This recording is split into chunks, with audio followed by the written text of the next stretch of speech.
he walks up, and he looks in there, and there's Brian shoved all the way up, like 7 feet, stopped by his life preserver, but it's definitely him except for his legs. And so he starts going for the door, and something claws at his leg, and he's trying to get out, and it's the Quirk, and it just kills him, and he's dead. And why was Brian wearing the life preserver again? Because, I mean, that's the way it happened when it went down. I don't remember why. My uncle told me, but I can't remember. Come on, it's a true story. No, that was bad. That's pretty freaky. It was pretty bad. I was freaked out by that. Listen, whether it's a good story or a bad story, if you tell it right, you can really move an audience. You have to have a pause. Look, I can tell a story. So you see, it was hard times then. Some people had to hack their living from the wilderness around them. And it was at this time that a man lived in these woods with his dog, Newt, far from any distractions of the city life. Sometimes food would run short, and to make ends meet, he'd often go hunting in the woods with his dog. He called to Newt, grabbed his gun, and set off in search of supper. Well, the whole day went by. He thought it odd he didn't see a single living creature about, and his dog was getting awfully restless. Just then he saw something. Newt stood growling in the darkness of a nearby rustling bush. The old man raised his shotgun and aimed it. Newt took off running.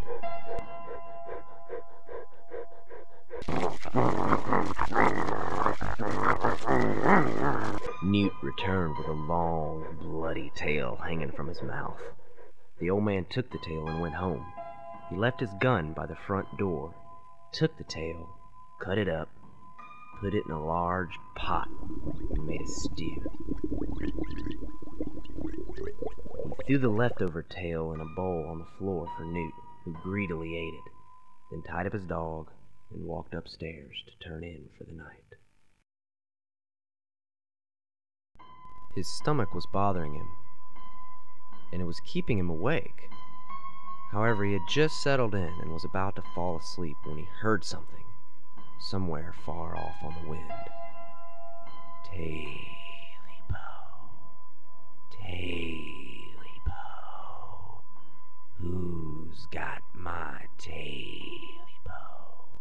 The man, figuring it to be merely his imagination and a troubled stomach, ignored it, and had almost drifted off when he heard it again, slightly closer. Tailypo, Tailypo, who's got my Tailypo? He heard it, or had he? Surely it was just the wind. He was tired and his mind was playing tricks on him.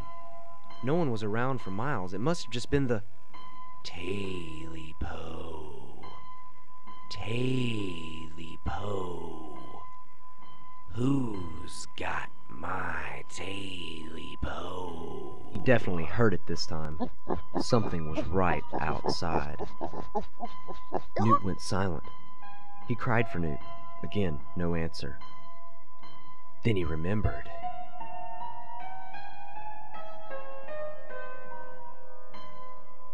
He left his shotgun at the door. Something had come in through the front door and was slowly crawling up the stairs. He went to his door and locked it. He stepped back slowly, keeping his eye on the door, and crawled into bed, terrified.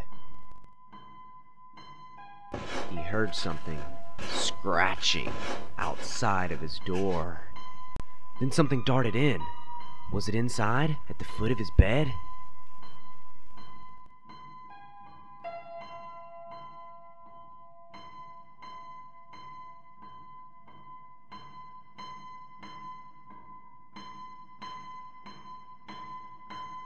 Then he remembered the tail, now in his belly.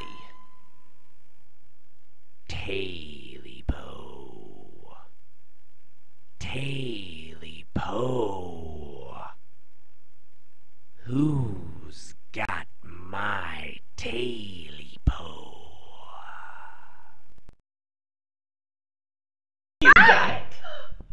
You totally jumped! I did not jump. Yes, Oh I my got God, you. you did.